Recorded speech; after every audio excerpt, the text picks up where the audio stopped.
Fala aí, tudo bem? Na nossa aula de hoje, nós vamos estudar sobre informações implícitas. Eu sei que você já deve ter tido alguma dificuldade na sua vida de interpretar um texto. Ler um texto, ler um poema, enfim, um texto em prosa, não importa. Ler um texto e ficou, cara, tá difícil de entender isso aqui.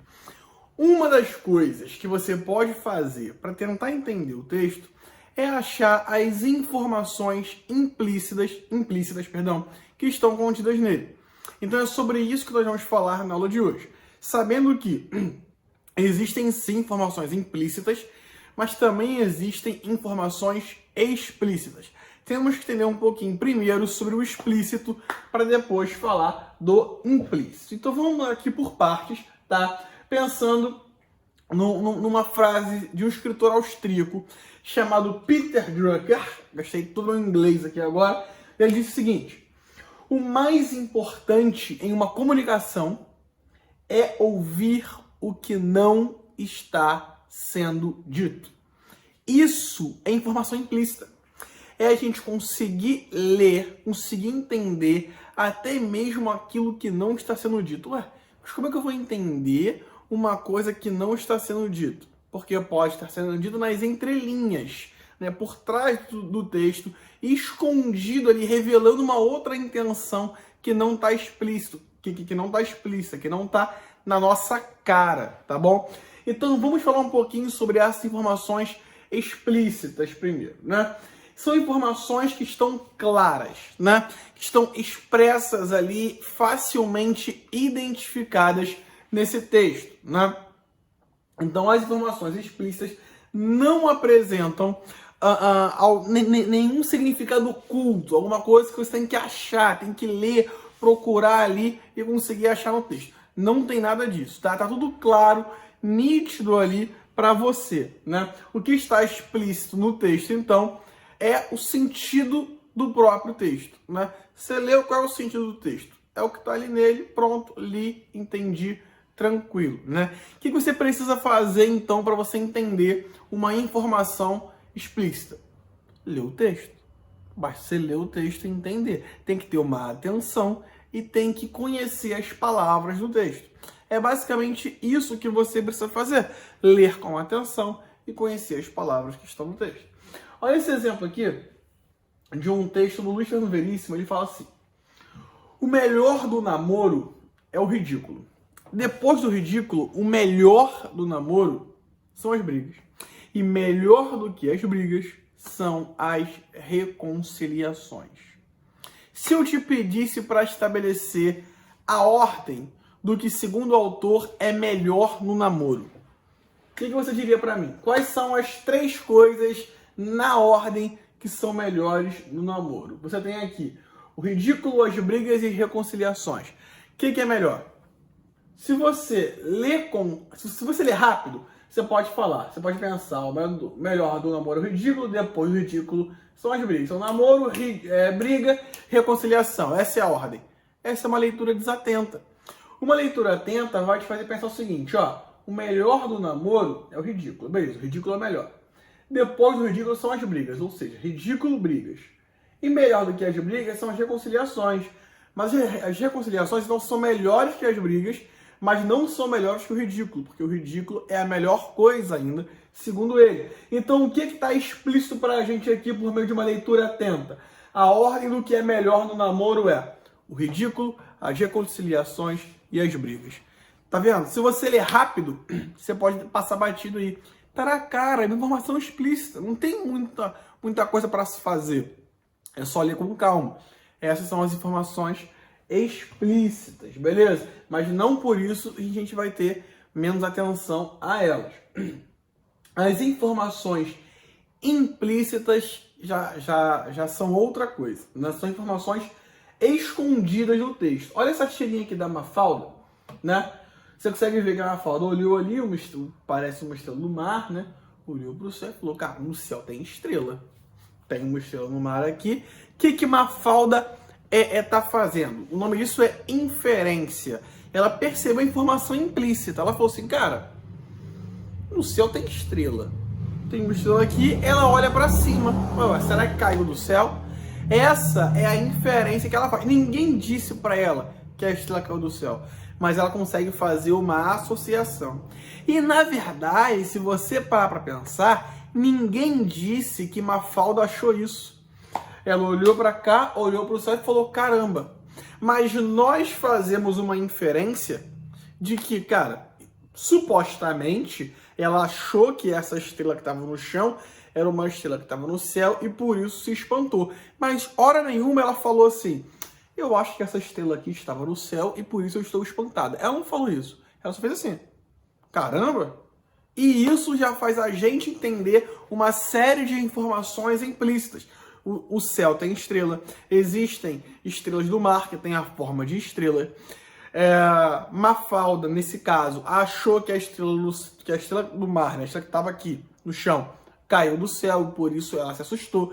A gente consegue inferir tudo isso. E o que é inferir? É achar as informações escondidas ao longo do texto, que são as informações implícitas, né? Está aqui o seguinte, ó, são informações contidas no texto, elas estão lá, elas estão presentes, porém não estão declaradas claramente assim pra gente, tá?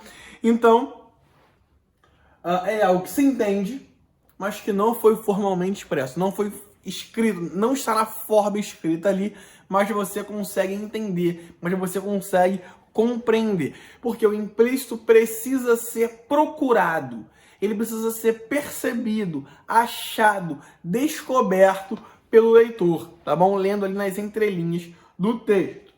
O que está implícito no texto é chamado de efeito de sentido. Qual é o efeito de sentido do texto? Quer dizer, qual é a intenção que ele passa por trás daquilo que está na sua cara, que está lendo o texto, tá? Esse é o efeito de sentido. O que você precisa saber fazer, o que você precisa fazer para entender informações implícitas em um texto? Ah, mas é muito difícil, está escondido, como é que eu vou saber? Olha só, informação explícita é ler com atenção, conhecer as palavras, beleza. Na informação implícita é o seguinte, você precisa inferir. Ah, tá, mas como é que eu vou inferir? O que é isso? Eu sei que inferir é descobrir uma coisa que está no texto, que está nessa entrelinha, mas como é que eu faço isso se eu tenho dificuldade de interpretar? Vou te dar um macete. O que você tem que fazer é produzir informações novas a partir de informações dadas dentro ou fora do texto.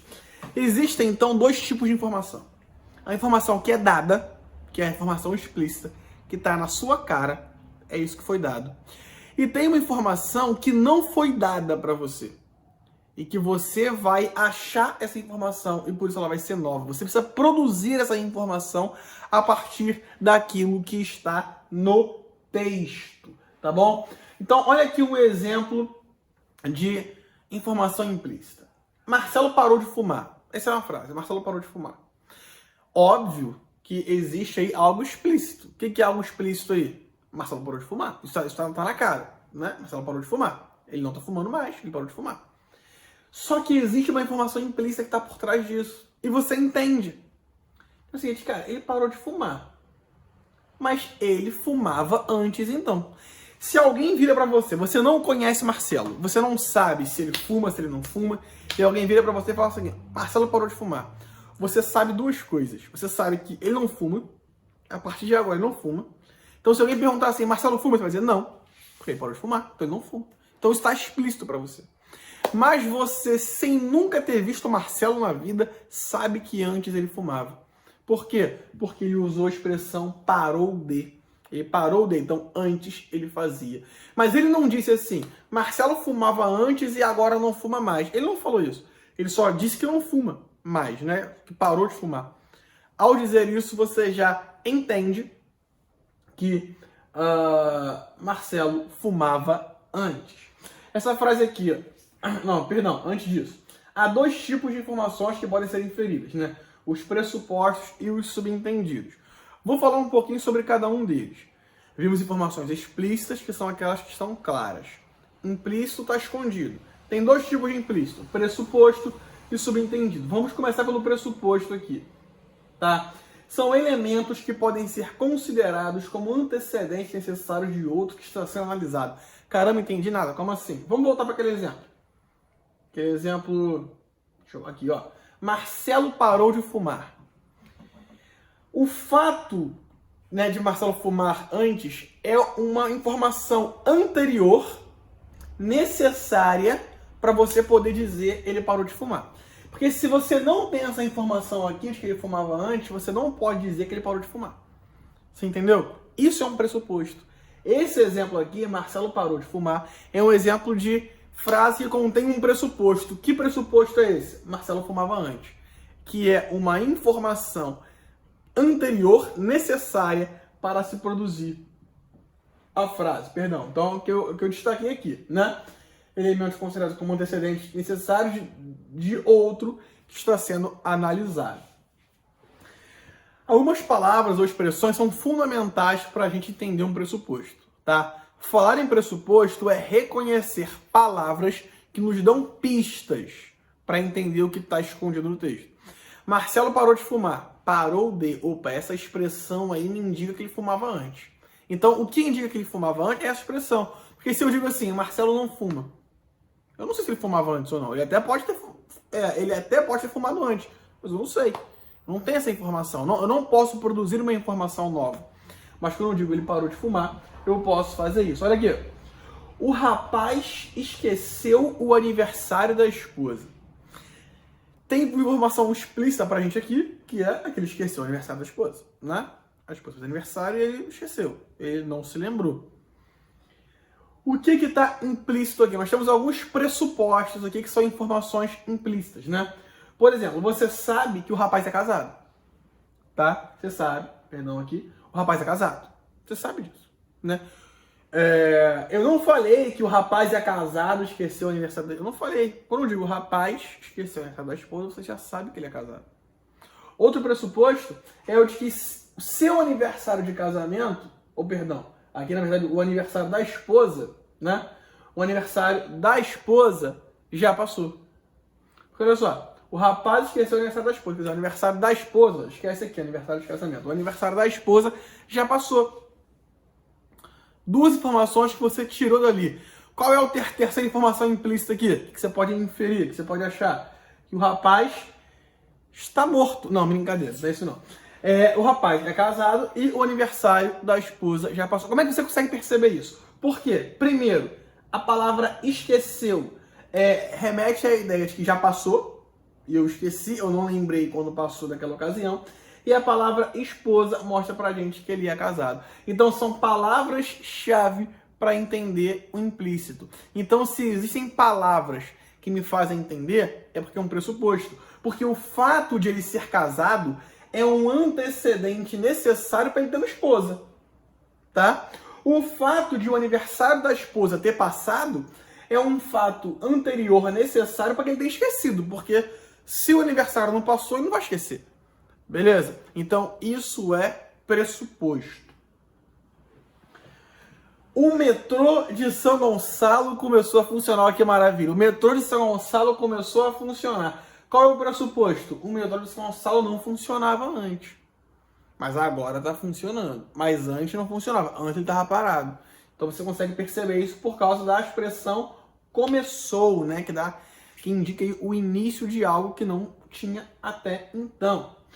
O professor ainda não chegou. Olha essa frase. O professor ainda não chegou. Você sabe que ele não está ali, né? Você sabe que o professor não chegou. Então, o que está pressuposto aí? Que ele não se encontra em tal lugar e mais é esperada a chegada do professor. Porque se ele ainda não chegou, a palavra ainda ajuda a gente nisso, né? A palavra ainda diz pra gente, ó, eu espero que ele chegue. Né? Ele ainda não chegou, mas ele deve chegar. Beleza? Esses são exemplos, então, de pressupostos, né? Como eu falei, algumas palavras dão indícios pra gente de pressuposto. Eu preciso pensar em palavras que vão mostrar pra gente que existem anteriores necessários para a elaboração de um outro enunciado. E eu separei alguns exemplos aqui, tá? Acompanha comigo. Toda oração adjetiva restritiva carrega o pressuposto da existência de elementos não restringidos. O que é uma oração adjetiva restritiva? É aquela que está especificando, né? Lembra que existe a oração adjetiva explicativa, que generaliza? Olha esse exemplo aqui. Os homens que valorizam a família são mais felizes. Isso que valorizam a família é uma oração adjetiva restritiva. Se você colocasse vírgula aqui, seria explicativa, estaria generalizando.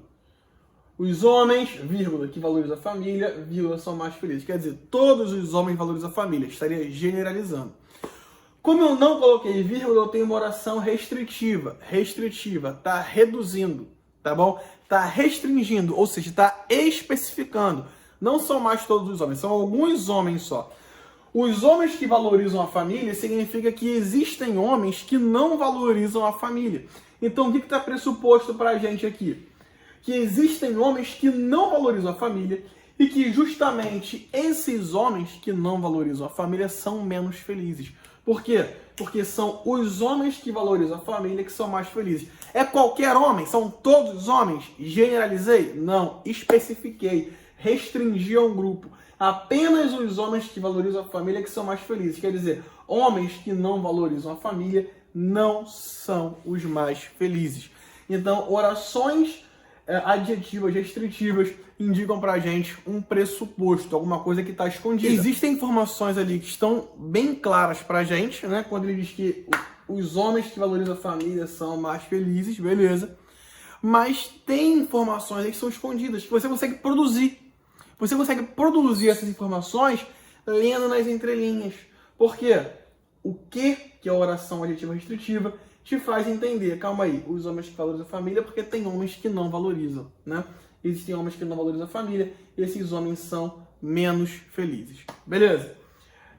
Continuando aqui, segundo exemplo, as conjunções adversativas valorizam um elemento que introduzem. Olha a frase aqui. Eu tirei uma nota ruim, mas estudei muito. Nós temos duas orações, né? Duas constatações, né? Eu tirei uma nota ruim, é uma constatação, e a outra é que eu estudei muito. Qual das duas você acha que um filho gostaria de falar para o pai? Imagina essa situação. Ele tirou uma nota ruim, mas ele estudou muito. Você concorda que tem algo negativo, que é tirar uma nota ruim, mas tem algo positivo, que é ele ter estudado muito. Se ele quer valorizar o seu estudo, ele com certeza vai dizer isso aqui. Eu tirei uma nota ruim, mas eu estudei muito. Eu estou valorizando isso. Se ele inverte a oração, ele vai valorizar a nota ruim. Nenhum filho vai chegar para o pai e vai dizer assim, eu estudei muito, mas tirei uma nota ruim. Por que ele valorizaria tirar a nota ruim? Né? Esse argumento com o pai. Então você consegue perceber aqui qual o pressuposto? O fato de eu ter estudado muito é mais significativo, está mais em evidência aí do que o fato de eu ter tirado nota ruim. Que é o oposto que acontece com as conjunções adverbiais concessivas. Elas enfraquecem. Então, o mesmo exemplo. Estudar muito, tirar nota ruim. Eu quero enfraquecer a minha nota ruim. Eu não quero deixar isso em evidência, não. Aí eu falo, embora tenha estudado muito... Não, desculpa. Embora tenha tirado nota ruim, estudei muito. Show de bola. Agora, se você coloca o embora no fato de ter estudado muito, você enfraqueceu isso. Você está jogando a força para a segunda oração. Embora tenha estudado muito, eu tirei uma nota ruim. Então, o embora, a conjunção concessiva, enfraquece. A conjunção adversativa, mas, porém, contudo, todavia, acaba fortalecendo. Então, aqui, o fato de eu ter tirado nota ruim é mais significativo do que o fato de eu ter estudado muito. Imagina a seguinte situação. Você se esforçou muito, mas não alcançou o objetivo. Tá? Me esforcei, não alcancei o objetivo. Você quer valorizar o seu esforço. Então você vai pegar o mais, o porém, que dá força, e vai colocar no seu esforço. Então você vai dizer assim, eu não consegui meu objetivo, mas eu me esforcei muito. Ou então você vai pegar o embora, que enfraquece, e vai jogar no fato de você não ter conseguido alcançar o objetivo. Eu me esforcei muito, embora não tenha alcançado o objetivo. Percebeu? O embora enfraqueceu o restante. E você acaba fortalecendo aquilo que você prefere. Então, isso é um tipo de informação implícita também no texto. É um tipo de pressuposto. A conjunção integrante que pressupõe certeza e a conjunção integrante se pressupõe dúvida. Olha a frase. O jogador não sabe que o juiz roubou. O jogador não sabe, mas existe uma certeza sobre o fato de o juiz ter roubado. Ninguém te falou, é garantido que o juiz roubou. Ninguém te falou isso. Mas você sabe que existe uma certeza em relação ao roubo do juiz, porque ele disse não sabe que. E se eu trocar? O jogador não sabe se o juiz roubou. Aí muda. Aí muda a situação. Eu não tenho mais certeza se o juiz roubou ou não. Então o pressuposto aqui é esse. Não há certeza sobre o fato de o juiz ter roubado ou não. Percebeu a diferença? Então, para a gente finalizar aqui, palavras denotativas de inclusão, para finalizar o pressuposto, palavras denotativas de inclusão pressupõem a existência de elementos não explícitos inicialmente, mas também enfatizam o elemento explícito. Palavras denotativas a gente viu na aula de adjunto adverbial, lá no finalzinho. E aí eu digo assim, ó, Maria também virá. A palavra também é uma palavra denotativa de inclusão. Ela está dizendo para a gente aqui o seguinte, ó. Mais alguém virá além de Maria. Maria também virá. E virá mais gente. Maria também virá, além de outras pessoas. Percebeu? Então eu estou incluindo outras pessoas. Na verdade, eu estou incluindo Maria dentro de outras pessoas. Então eu sei que além de Maria, outras pessoas também virão. Porém, eu não disse outras pessoas também virão. Eu disse Maria também virá. Porque ainda que eu faça referência a elementos que estão presentes ali, quando eu digo Maria também virá, porque existem outras pessoas aqui, eu estou enfatizando o elemento que está explícito. Então, eu deixo registrado que implicitamente existem outras pessoas. Maria também virá. Implicitamente, eu entendo. Outras pessoas também. Não vem só Maria. Vem Maria mais alguém. Porém, eu digo que você está entendendo que a presença de Maria é mais importante do que a presença dos outros. Ela é mais significativa. Maria também virá. Não é qualquer outra pessoa. Maria também virá. Quer dizer, existe um interesse de alguém na presença de Maria. Os subentendidos são outro tipo de informação implícita, tá? Mas que, diferentemente do pressuposto, ele não tem ali uma palavra que dá um indício pra gente. Pô, como é que eu vou entender, então? Só pelo contexto. Sinto lhe informar, mas essa é a verdade. Porque os subentendidos são insinuações não marcadas no próprio enunciado, mas entendidas pelo contexto, somente pelo contexto. Olha esse exemplo aqui. Está muito calor aqui. Isso é uma frase. E eu preciso, para você entender um subentendido, contextualizar para você. Imagina a seguinte situação. Um professor entra numa sala de aula em que o ar-condicionado está desligado, o ventilador está desligado, a sala está abafada. Ele diz, está muito calor aqui. Essa é a informação explícita para a gente. Está calor aqui. Mas o que ele está querendo dizer com isso? Sabe? O que você está querendo dizer? Isso é o subentendido. Ele disse está calor. Mas ao afirmar estar calor, ele não quer só passar essa informação que está calor. Ele está dizendo para a gente algo mais do que isso. Ele está praticamente falando para a gente assim, liga o ar-condicionado aí, liga o ventilador aí. Tanto é que é muito comum o professor chegar e falar assim, gente, está calor aqui. Alguém fala assim, quer que eu ligue o ar? Quer que eu diminua a temperatura? Quer? Por quê? Porque quando ele falou que está calor, as pessoas já entenderam. Ele quer que eu deixe essa sala mais fria. Percebe isso? E é só o contexto. Olha aqui. Pai, está vendo aquele brinquedo ali? Todos os meus amigos têm. Eu preciso contextualizar. Pai e filho passeando pela calçada, olha uma vitrine de uma loja, um brinquedo que o filho quer, ele vira para o pai e fala assim, pai, está vendo aquele brinquedo ali? Todos os meus amigos têm. O pai poderia falar, ok. E vai andando, e vai embora. Por quê? O filho deu uma informação. Ele falou, tá vendo aquele brinquedo ali? Tá vendo? Meus amigos têm. Tá bom. Mas aí fica aquela pergunta, o que você está querendo com isso? O que você está querendo? Que é justamente a informação implícita, que é um subentendido. Pelo contexto, bem, você, meu filho, você não tem esse brinquedo, seus amigos têm, você com certeza, eu sou seu pai, eu posso comprar brinquedo para você com certeza está pedindo para eu comprar esse brinquedo para você, né? O que você entende aí? É como se o filho falasse, pai, compra aquele brinquedo para mim. Pai, Você é o único que não me presenteia, porque todos meus amigos têm esse presente, têm esse brinquedo e eu não tenho. Percebe? Isso é o que ele está querendo dizer. É o que está escondido, né? Ou seu pai, sua mãe vira para você e fala assim: seu irmão arrumou o quarto dele. Parabéns para ele. Mas porque o seu pai e sua mãe falam isso para você, não é para você falar assim: ok, parabéns para o meu irmão, ele é sensacional. O que seu pai e sua mãe estão querendo falar é o seguinte: cara, você tem que arrumar seu quarto, né? Porque ele arrumou o quarto dele. Então o que tá aí é, subentendido, arrume seu quarto também. Tanto é que seu pai pode falar para você assim: arrume seu quarto. Desculpa, seu pai pode virar e falar assim: seu irmão arrumou o quarto dele. Você, pô, toda hora fica pedindo para eu arrumar meu quarto e vai embora. Mas seu pai não pediu para você arrumar o seu quarto, ou pelo menos não explicitamente, tá bom?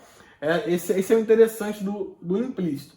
Agora, cuidado, a compreensão do subentendido é de responsabilidade do ouvinte. Isso aqui é genial. A culpa, no final das contas, não é de quem fala, é de quem ouve.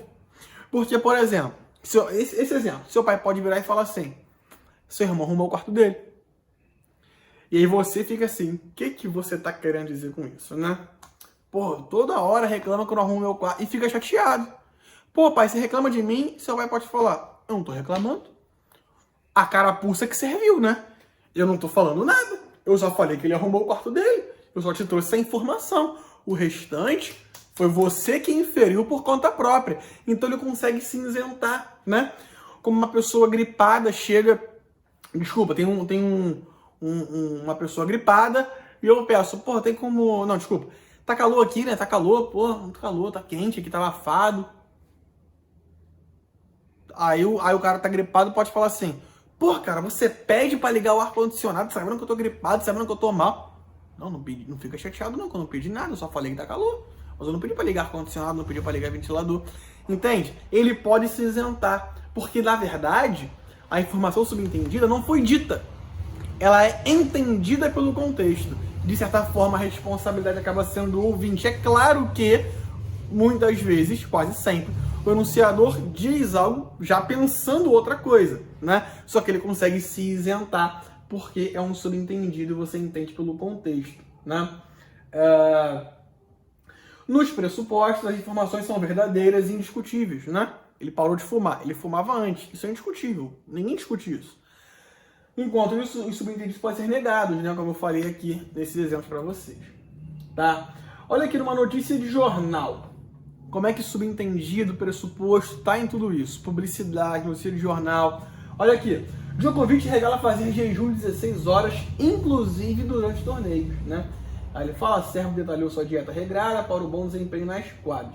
Então ele revela fazer jejum de 16 horas, inclusive durante torneios. Então o que está pressuposto aí? Primeira coisa, ele faz jejum não só durante os torneios, né? Ele faz jejum sem ser durante os torneios. Esse exemplo aqui é parecido com aquele do Maria também virá, né? Ele deixou para a gente aqui, a gente consegue inferir informações implícitas. O que está implícito aqui? Que ele faz jejum mesmo sem ser durante os torneios. Ele não disse isso, mas você está nas entrelinhas. Mas ele também coloca destaque na informação explícita. Qual é a informação explícita? Que ele faz jejum durante os treinos. Então, inclusive durante os treinos. Quer dizer, o jejum durante os treinos, não, perdão, os torneios. O jejum durante os torneios é mais significativo do jejum em outros momentos, que é um caso idêntico àquela situação de Maria também virá, né? Aqui nós temos uma publicidade da Intel. Seu filho tem tudo para ser um gênio, você só precisa investir nele. Não sei se dá para vocês verem bem, mas é isso que está escrito. Seu filho tem tudo para ser um gênio, você só precisa investir nele. O que está pressuposto aí? Seu filho.